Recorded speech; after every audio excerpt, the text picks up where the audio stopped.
ઓમ ગમ ગણપતયે નમઃ.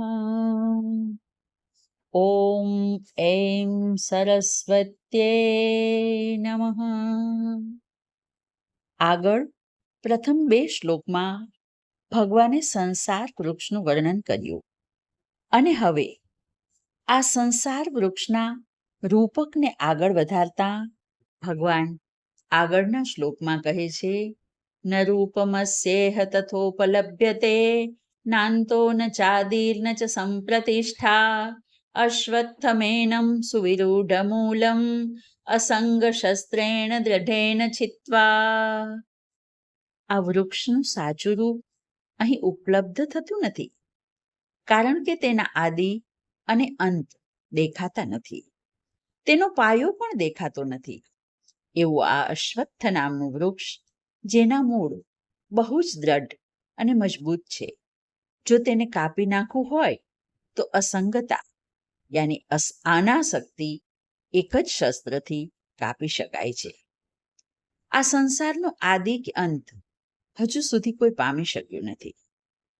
આ સંસાર વૃક્ષ સતત વિસ્તરી રહ્યું છે, પરંતુ જે વ્યક્તિ આ સંસાર વૃક્ષ પર રહેવા માંગતી નથી, જેને આ વૃક્ષના સુખ દુઃખના દ્વંદમાંથી છૂટવું છે, તેના માટે ઉપાય બતાવતા ભગવાન કહે છે કે તેનો એક જ ઉપાય છે, અસંગ બની જાઓ.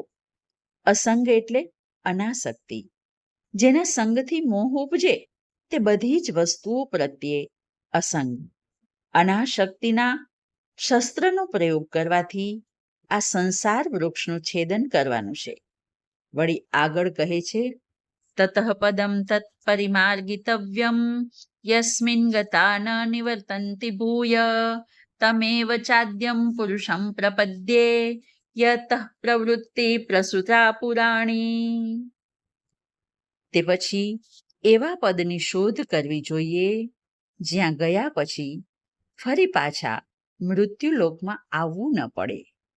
તે જ આદિપુરુષ પરમાત્મા તેને પ્રાપ્ત કરે, જેના દ્વારા આ બધા બ્રહ્માંડોનો પ્રારંભ થયેલો છે, જે અતિ પ્રાચીન છે.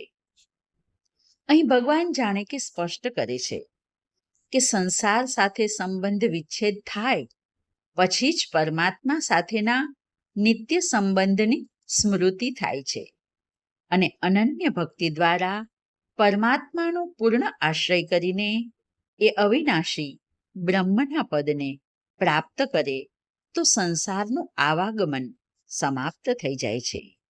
અને હવે શાશ્વત ધ્યેયને પ્રાપ્ત કરનારા સાધકોના લક્ષણો બતાવતા ભગવાન આગળ કહે છે, નિર્માન મોહાજિત સંગ દોષા અધ્યાત્મ નિત્યા વિનિવૃત્ત કામા દ્વંદેર વિમુક્તા સુખ દુઃખ સંજ્ઞે ગચ્છન્ત્ય મૂઢા પદમવ્યયમ તત.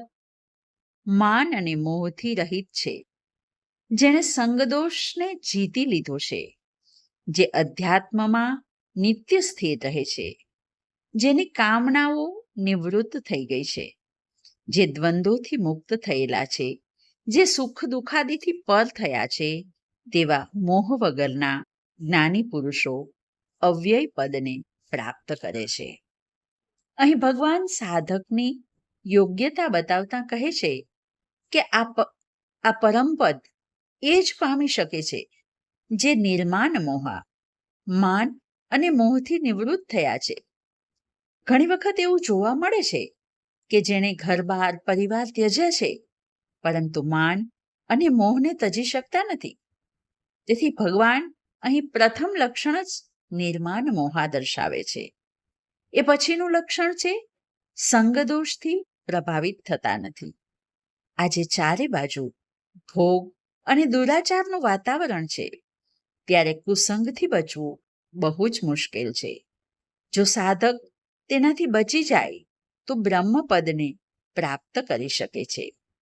વળી આગળનું લક્ષણ છે અધ્યાત્મ નિત્યા વિનિવૃત્ત કામા, જેની આધ્યાત્મિક સ્થિતિ નિત્ય સ્થિર છે અને જે કામનાઓથી નિવૃત્ત થઈ ગયા છે, એ સાધક બ્રહ્મપદને પ્રાપ્ત કરી શકે છે.